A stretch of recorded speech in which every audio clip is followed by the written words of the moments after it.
You're listening to the newest episode of Life Equals Choices, Choices Equal Life, with your host, Kim Olver. This is Kim, and welcome to our 5th show called Support and Challenge. As I wrap up the month of January's focus on coaching, I wanted to talk with you about 2 skills coaches need to be effective. Good coaches become great coaches when they understand the needs of their client at any moment in time. When someone is trying to make changes to accomplish a goal, they almost always, at different times, need a balance of support and challenge. That balance is highly individualized, and a coach needs to assess which is most needed at any given point in time.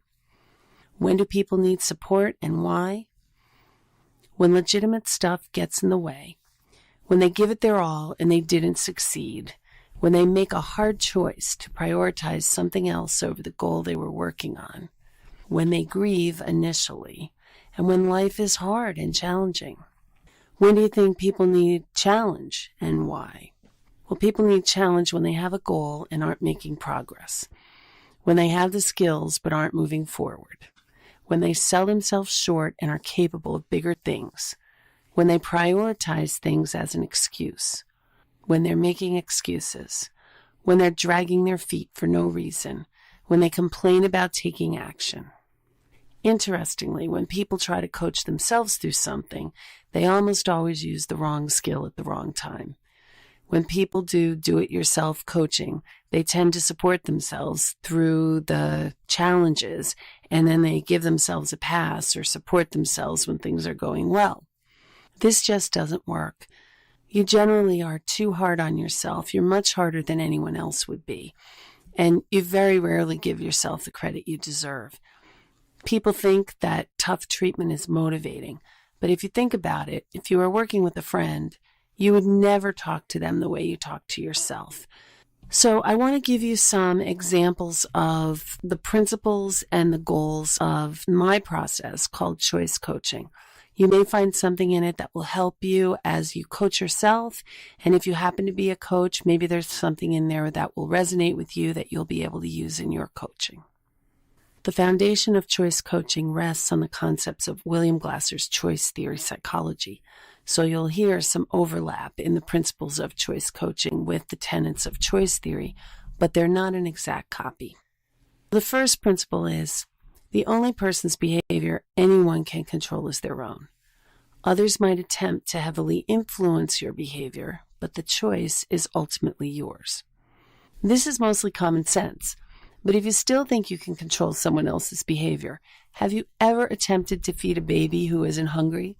It doesn't work very well. Even though people intellectually know they can't control others' behaviors, they spend a lot of time attempting to do just that. The corresponding goal for choice coaching is to help clients understand and take responsibility for their choices. Clients need to realize that whatever they choose is their choice alone, and that while they may have allowed others to influence their choices, they're nonetheless responsible for the choices they make. The opposite of that goal, or the flip side, is the one where choice coaches help clients realize that attempting to control the behavior of others is often counterproductive. When a person feels pushed to do something they don't want to do, Newton's third law of motion kicks in and they resist, often pushing back in their own way. Newton's third law says, every action creates an equal and opposite reaction. People are more likely to get what they want when they honor a person's autonomy to do what they think is best. The next principle is, whatever happens in the outside world has no meaning other than the meaning you give it.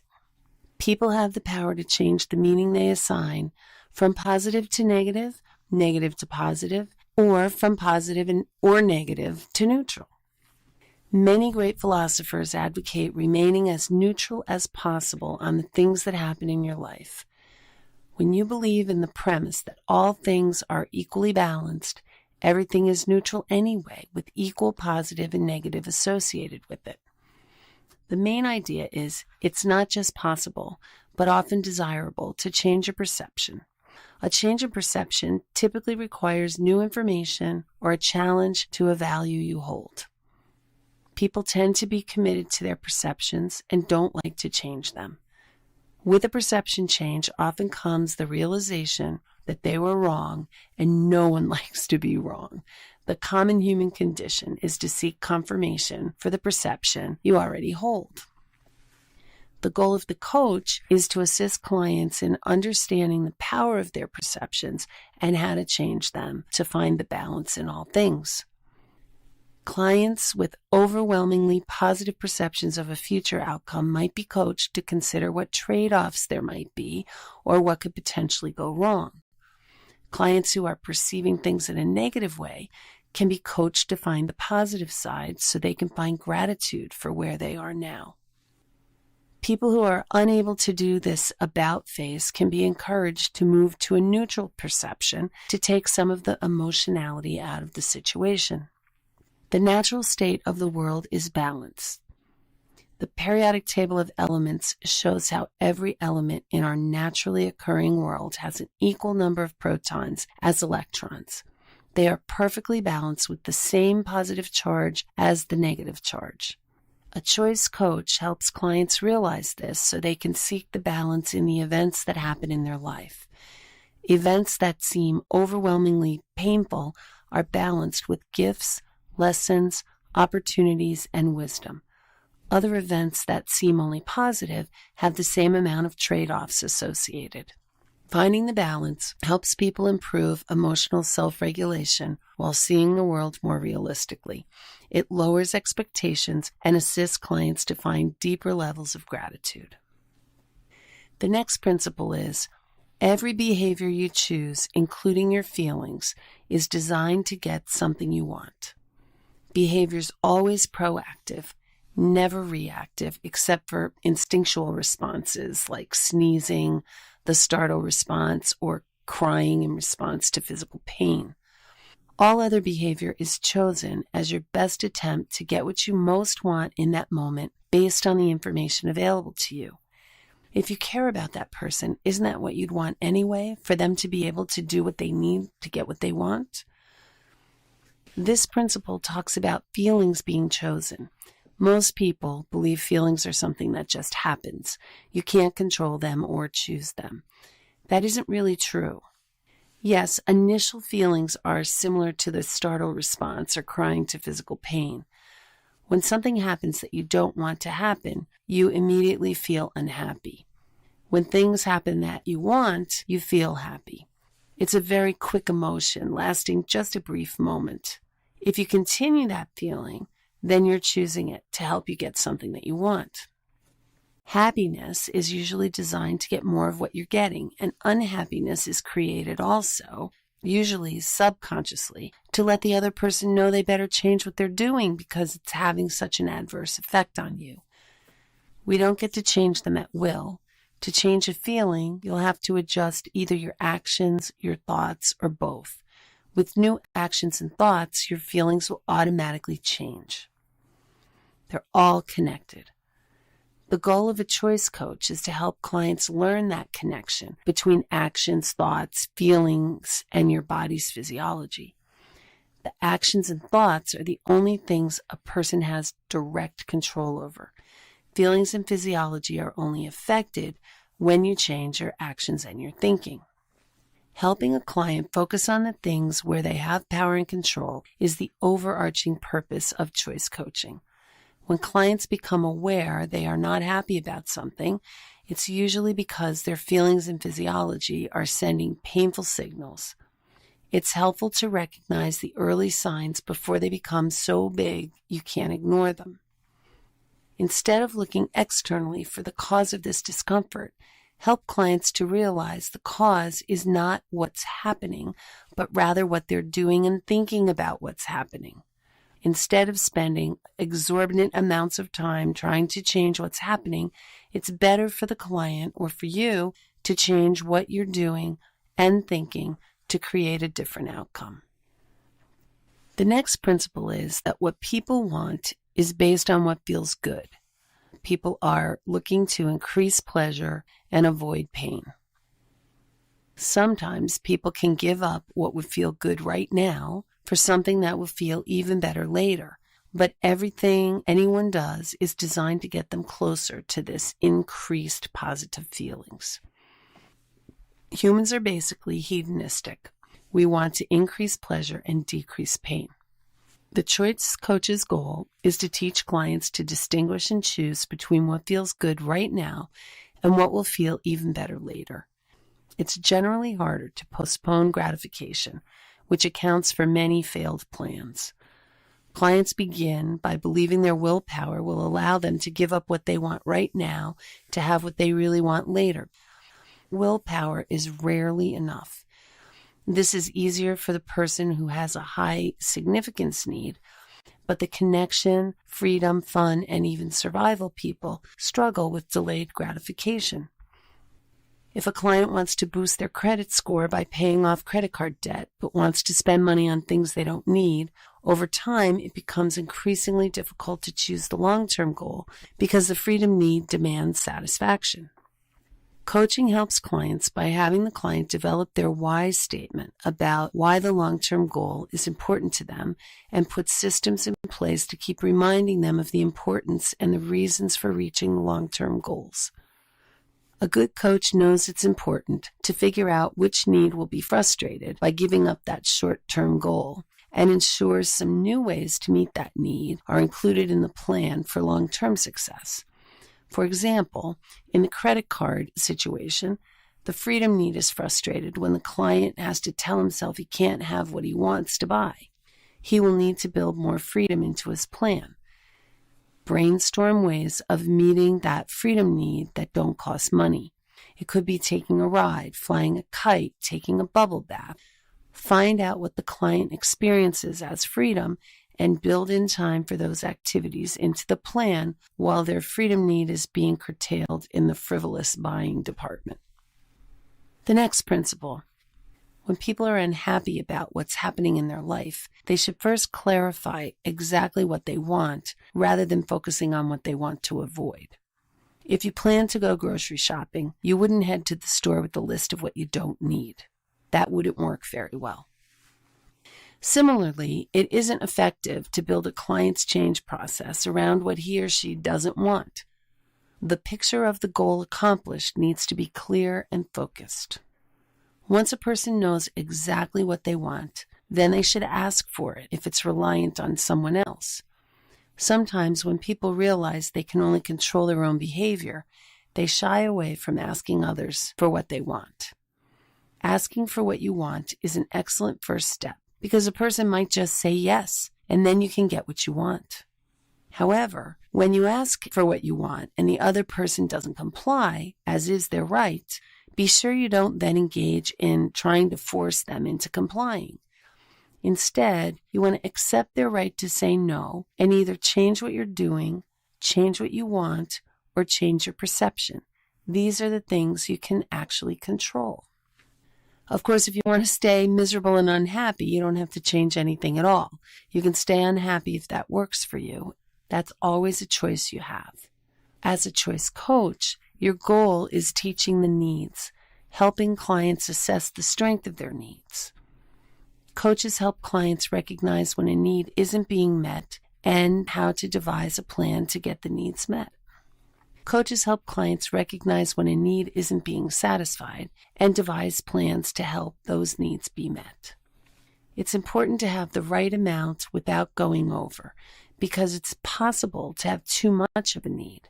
Having too much often compromises another need. For example, if you have too much survival, safety, and security, it might frustrate your freedom need. Having too much freedom can frustrate your connection need.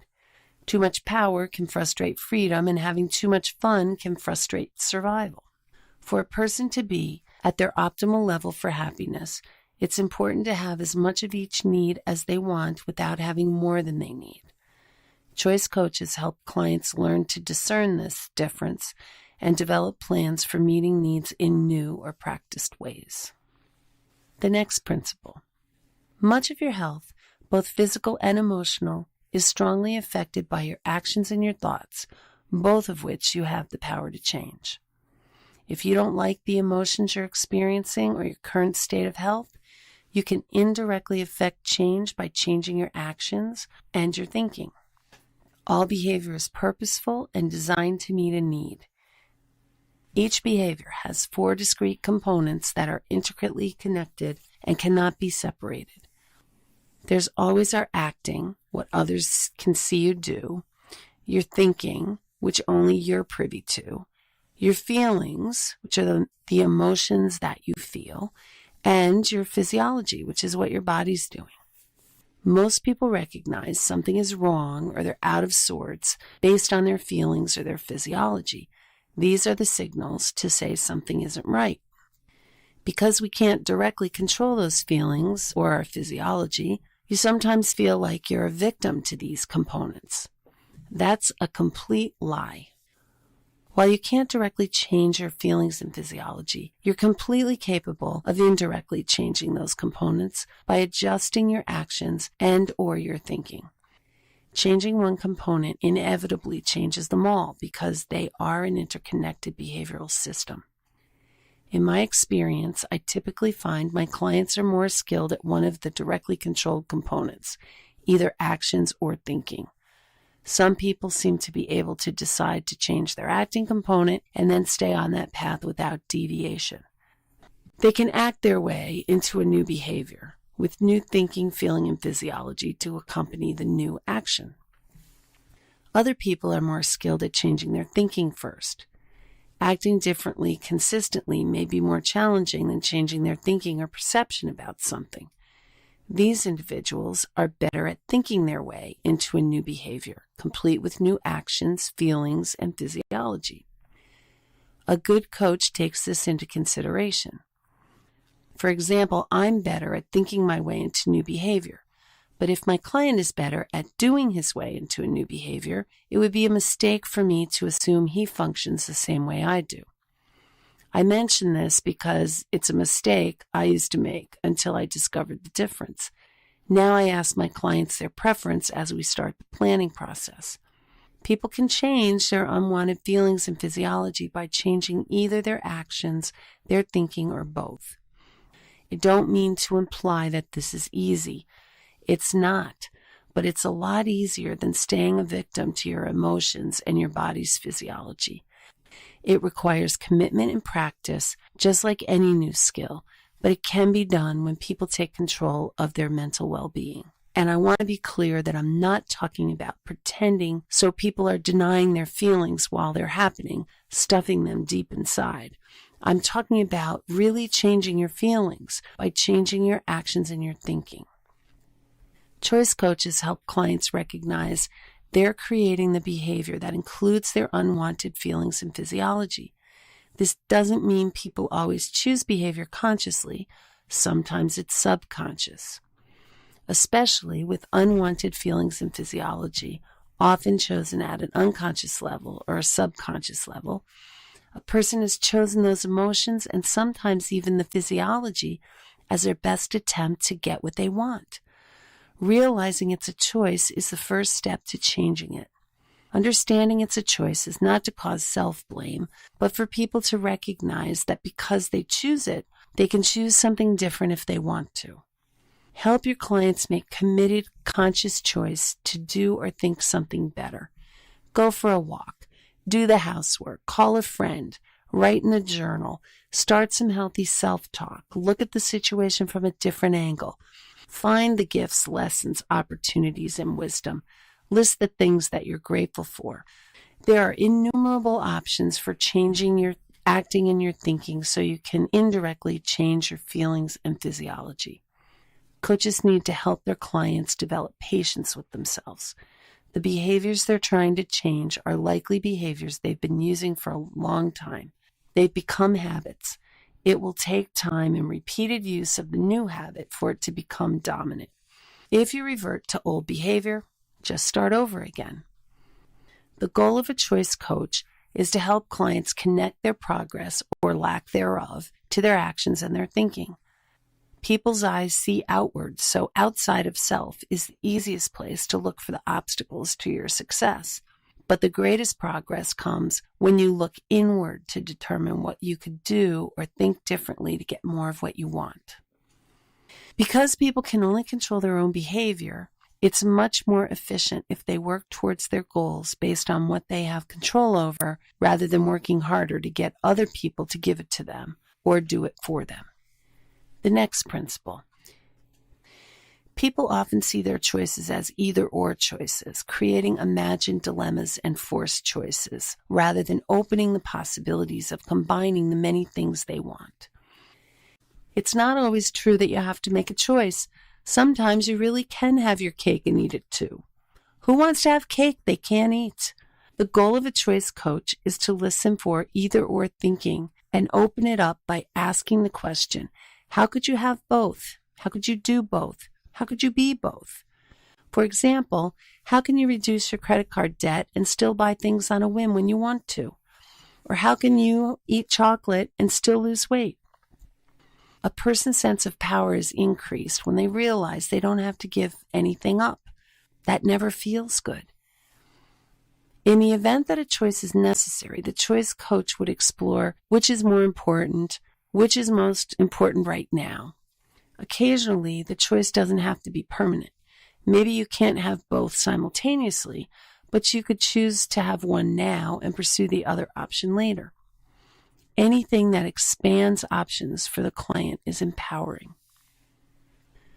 The next principle is, people don't change until the pain of staying the same exceeds their fear or discomfort with change. As a coach, I used to feel a bit like a failure if my client decided they weren't moving forward towards their goals. Sometimes clients decide not to make changes. I don't feel that way anymore. I've come to understand that sometimes choosing to do nothing and staying miserable is an excellent way to increase a person's pain. Increasing pain is sometimes necessary to get the motivation to change. Now I can be satisfied that staying in the same situation can be a good thing and lead to change later. The goal of the choice coach in this situation is to be sure the client is moving at a pace that's challenging but doable for them. Recognize that as a coach, you might be in more of a hurry than your client. You might want to push your client to go faster than is comfortable. Coaches need to assess the pace and respect that pace. The next principle. People are frequently sabotaged by their own thinking that's outside of their conscious awareness that was likely installed at a very young age, usually before they were able to discriminate between the truth and a lie. In order to overcome this self-sabotage, people have to bring this thinking to their conscious awareness where it can be analyzed and discarded if it no longer serves. According to Gay Hendricks in The Big Leap, he says there's 4 underlying causes for self-sabotage. 1 is feeling fundamentally flawed. 2 is fear of disloyalty or abandoning people that are important to you. The 3rd one is believing that more success brings a bigger burden. And the 4th one is the crime of outshining. When a person feels fundamentally flawed, they can't be successful if they believe that they're not good enough or they can't meet people's expectations. How can they possibly deserve their goals? If they're flawed, why should they be rewarded with success?